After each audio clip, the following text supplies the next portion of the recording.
resources we have on the planet are somewhat limited. If you think about fossil fuels, there's a limited supply of fossil fuels.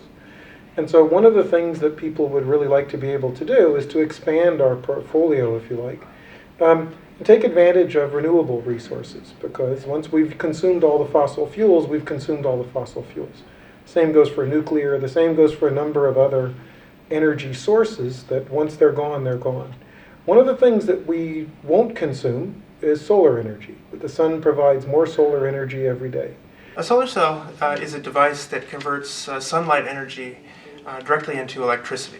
When we consider energy sources, solar energy has a lot of potential relative to fossil fuels. So solar energy is a particularly powerful form of alternative energy because the sun shines every day of the year. And essentially enough energy from the sun hits the surface of the earth such that it could power the entire world for a year with just an hour of sunlight. So it's just a matter of taking that solar energy and harnessing it and converting it into electricity, which is the tricky part. So the difficulty with solar is cost. That it turns out that to make a solar cell, to make a cell that efficiently converts light energy into electricity, which is the most common way that a solar cell is practiced, is quite expensive. Current solar cells are based primarily on silicon, which is a material that has to be processed under very high temperature conditions, and so it leads to very expensive solar cells. The way you make a silicon solar cell is essentially the silicon comes from sand in the earth. That's silicon dioxide. In order to make silicon from that, you have to abstract the oxygen from the material through a reduction process. That's very energy intensive, and once you form the silicon, then there's a lot of processing that goes into it, which is also energy intensive and wasteful. So the idea is if we convert to a totally new material that will act as a solar cell, we can reduce costs considerably. And so the reason that we're interested in organic solar cells, or organic materials for solar cells, is because of that cost metric, that we can process the organic materials at comparatively low energies, low temperatures, which means that the energy consumed to make an organic solar cell is much lower than the energy consumed to make what I would call an inorganic solar cell. These organic materials are composed of things like carbon and hydrogen and nitrogen, essentially the elements that compose organic matter like you and me and plants and trees outside. We can synthetically make these materials in the lab at very low cost. The kind of solar absorbing materials that we're developing are polymer based, and so essentially you could think of them as plastics. But these plastics have electrical properties like semiconductors that we use in transistors and other applications. But the parts that are of interest for solar energy conversion are really the visible through the near IR. That's the solar flux that best hits the surface of the Earth. And so the limit of current organic technologies is that we're not currently utilizing that entire solar spectrum.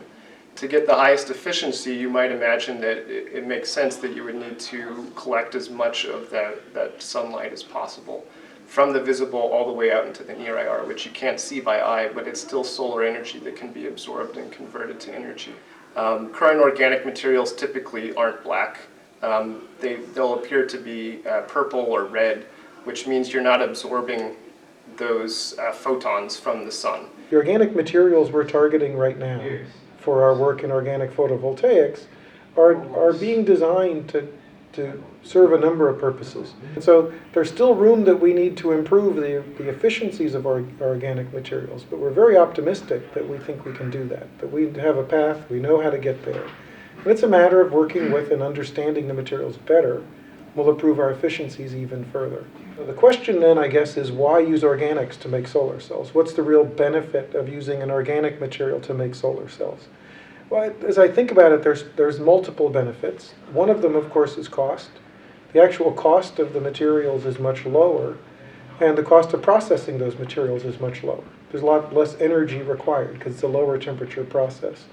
The other benefit of using organics is they are inherently flexible, tailorable materials. Another benefit of organic solar cells is that they're semi-transparent. And so you could essentially imagine putting them on a window pane. You could still see out of the window. It would be tinted, but that window could be producing electricity every day of the year. So this is an example of an actual organic solar cell, or plastic solar cell if you will. In this case, the active organic material has been printed onto a sheet of PET, or essentially a Coke bottle, if you will. This could lead to a lot of common everyday applications. For example, you could imagine having solar cells coated on backpacks, tents, or other things that we might carry around. But I think even a bigger picture view would be solar cells as then shape conformable coatings for maybe the outside of buildings, not just roofs, or any other infrastructure that exists, because they're light, they really don't take up a lot of space, you would hardly notice them. And so you could essentially coat as much free infrastructure area as you could with the solar cells.